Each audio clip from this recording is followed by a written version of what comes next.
সম্মানিত ভক্ত সজ্জন, কোটা দাসপাড়া সার্বজনীন চড়ক পূজা কমিটির পক্ষ থেকে, ধর্মদেল পূজা কমিটির পক্ষ থেকে আপনাদের সকলকে জানাই আন্তরিক শুভেচ্ছা ও অভিনন্দন। আমরা দীর্ঘ 10 থেকে 15 বছর যাবৎ এই গ্রামে আমি পৌরোহিত্য করি, পাশাপাশি ইনি আমার বিখ্যাত ঢাকিদার এবং সম্মানের সহিত আমরা এখানে পূজা পার্বণ করে আসতেছি।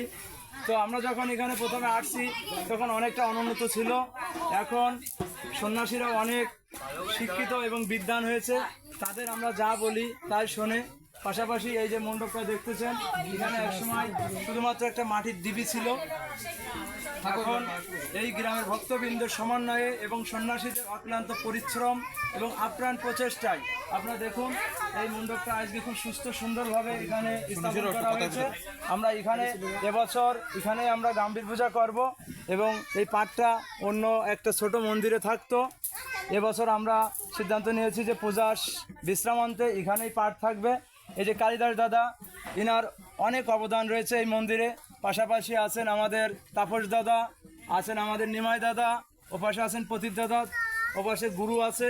সবার সমন্বয়ে এই গ্রামের চঞ্চল দাদা নতুন সভাপতি, তিনি অনেক আমাদের সহায়তা এবং সার্বিক আমাদের পাশে সর্বদা আছেন, যা অক্লান্ত পরিশ্রম এবং আহ্বানে এই পূজা প্রতি বছর অনুষ্ঠিত হয় এবং আমরা সম্মানের সহিত এখানে আছি।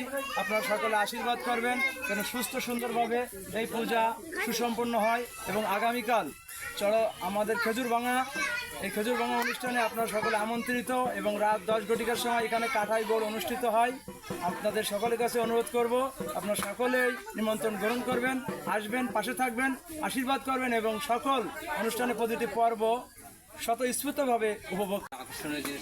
আমরা সিদ্ধান্ত নিয়েছি যে আপনাদের এভাবে স্বতঃস্ফূর্ত অংশগ্রহণ যদি আমাদের সাথে থাকে, তাহলে এই মণ্ডপটা আমরা আরও ইটের গাঁথনির মাধ্যমে বা ছাদ দেওয়ার জন্য চেষ্টা করব।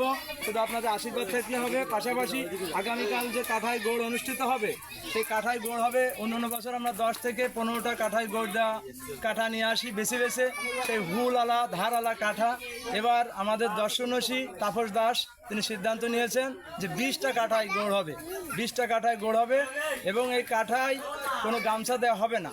এবং আপনারা যারা এই কাঠাই গোড় দেওয়া অনুষ্ঠান দেখতে চান, উপভোগ করতে চান, তারা রাত 10 ঘটিকার সময় এই পূজা মণ্ডপের সামনে চলে আসবেন। আশা করি সকলে আমরা একসাথে উপভোগ করব। আপনারা সকলে আমন্ত্রিত, আর সকলে আশীর্বাদ করবেন যেন অনুষ্ঠানের প্রতিটি পর্বের স্বাচ্ছন্দ্য এবং সুন্দরভাবে আমরা পরিবেশন করতে পারি। সকলকে নমস্কার।